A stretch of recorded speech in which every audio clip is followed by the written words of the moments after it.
ఉపవాసాలుండి బలపడ్డావు. ఇప్పుడు ఉపవాసాలను విడిచిపెట్టకూడదు. ఒకప్పుడు 2 గంటలు మోకాళ్ళ మీద ఉండి ప్రార్థన చేసేవాడివి. ఇప్పుడు ప్రార్థన మానేసి వీరుణ్ణైపోయిన అనుకోకూడదు.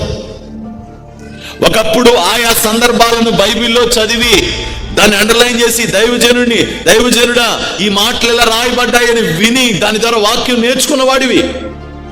ఇప్పుడు దాన్ని వదిలేయకూడదు. ఒకప్పుడు దేవుని పరిచర్యలో సహకారంగా నిలబడి దేవుని పరిచర్యలో పనిచేసి దేవుని కొరకు సాగిపోయిన వ్యక్తివి. ఇప్పుడు ఆగిపోకూడదు. ఎలా ఆత్మను పొందావు? ఎలా అభిషేకించబడ్డావు?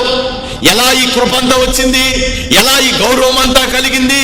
ఎలా ఈ దీవెనంతా నీకు వచ్చిందంటే ప్రభువు ద్వారా. ఇదంతా ప్రభు ద్వారా నీకు కలిగింది. దేవుడికి మహిమ కలుగును గాక. ఇప్పుడు ఆత్మానుసారంగా ప్రారంభించి ఆశీర్వదించబడిన నువ్వు ఇప్పుడు శరీరానుసారంగా ఎందుకు వెళ్తున్నావు?